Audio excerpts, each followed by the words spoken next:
Whoa. There's some shifting going on. Wait, energetically or... Probably energetically because I don't know why. Sometimes when I feel like the energy is weird sometimes. I can feel movement, energetic movement. So like sometimes if there's like a huge shift, I'll feel like a weird dizziness, like a weird vertigo thing. I'll be like shifting. Excuse me. Fun fact: when I'm pumping gas, I get that same feeling, but it's because of the gas is me. Sorry, excuse me. You know, I think that's confirmation proof that there was a shift. Interesting. Oh, you're getting me. I got a confirmation burp on the video. Anyways, when I'm pumping gas, I'll feel that same shift because I can feel the movement of underneath me. Like, yeah, I don't know. There was one time 5 years ago when I felt Mercury shift into retrograde. I was just laying there and my head did the same. It did the same thing. Like it did that weird vertigo thing. I was like, "Oh, Mercury just went into retrograde 20 minutes ago."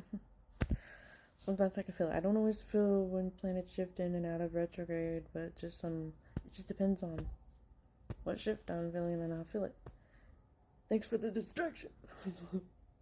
No, so because to me with a true counterpart or your true love person, your true person, they'll trigger you, but not in a toxic way, not them doing anything. But so I misunderstood, and then I got triggered thinking, and it triggered the trauma. So that's what happens. But in the past, it was either they would have. It was like it was always up to them with men in my past. But this time, it's not like that, except for like my ex. 2 exes, but my false person was like that energetically. You'd kind of come on to me like that, but my person now doesn't. He's way bigger on consent than my false person. When I thought my false person was all the most consensual person, the one that was like that, and it was just like because my ex was kind of pushy a little bit when it came to that stuff with the sending voice clips and stuff.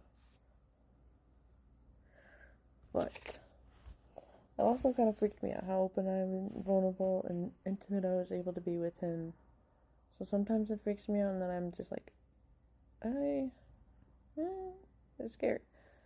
Because then before, I remember I said if it happens too fast, it can be a bad thing.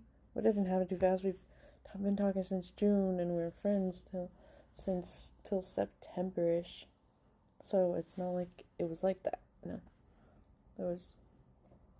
And then the 27th will be 2 months dating, but if you want to get technical, we had the 1 month of unofficial, but talking stage, you know. So technical will be 3 months. We want to get technical, so we were friends first. Now, anyways, I'm just saying, because I'm not good at expressing my needs, that's something I'm being shown that I need to do, because he's like, I'm trying to be there for you, but I don't know what you need, what you want me to do.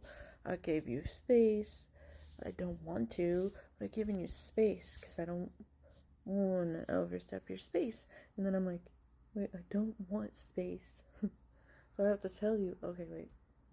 Alright, so you need me to, and I'm not used to being able to, oh, so you want to meet my needs, but I'm not used to this. So it's like, oh, that was your self-sabotaging in the past. You would just always distance because it was safer, right? If you want different, you have to draw closer. And it's scary, but it's okay because you want different. You actually have a person who wants to be closer and meet your needs. And so then, yeah, it's a learning process. But to me, I'm just like, that's not toxic. It can feel like it when you're in the trigger and you're trying to break the pattern. You're like, am I the toxic one or they? And why are they not reacting the way I want? All because you're not telling them the way you need them to show up. And even though they want, if they, they're trying. Like, we're human. We're both human. It's like, remember, we're both human, and they actually care about your needs. Oh, wait, I don't know what this is like. I've only had that a handful of times, if that. So, like, that's where I'm self-sabotaging. When I really want to be close to somebody, I can tend to push them away. I'm like, oh wait, I'm getting... Because in the past, when I would try to get close to people, it would be the wrong people. And that's not the case this time. Like, it feels... it's not the case. But sometimes it can be like... It's just a balancing act, Like... So... Yeah. Like, I was really vulnerable in the beginning of us because my brother had passed away, and it was a mess. That's why I was able to, and I was, like, still, like, freshly grieving that my ex and my false person were not what they were, what I thought they were. So I had to grieve, had to grieve both of them, and that was, so that's why I sobbed in his arms, because it's a lot. It's, like, really, he has that trauma too. Like, it's really hard for him this time of year in January, just some trauma shit. It's like, so he's used to carrying his shit alone too. So, and carrying his shit alone and carrying other people's shit. So, like, same as me. So, we're, as long as we're both working at it, then it'll be fine. Like, it'll be fine. He always tells me I'm not going anywhere. And that's I need to hear that. And I'm glad that he says that. He always tells me how much I mean to him, how much he appreciates me. So, like, I'm not used to that, and sometimes I can't, it's hard to hear it. So I'm like, I don't feel like I'm anything like that. But, to him I am. And usually to me I am, but sometimes all I can see is the fucking trauma. When I look at myself, just the trauma and the projections of hateful people projecting their shit that they projected on me. And sometimes that's all I can see, and I'm like, I think that's part of why I can't stand to see my shadow or, like, anything of me moving. And I know that sounds still crazy, but I think that's what it is. And so, yeah, so anyways, I'm just saying, it doesn't matter. Yeah, it's like I said.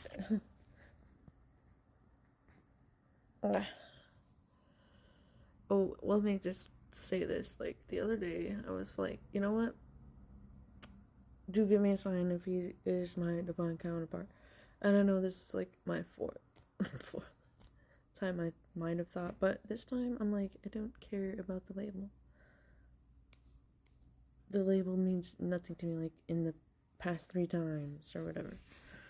And so then I was like, 717 if so. And then I did get that number. I did get it, like, twice or more. And I still get it. I get it a lot. I get that one and 777. What I'm saying is, those are the numbers that show up to say that we're still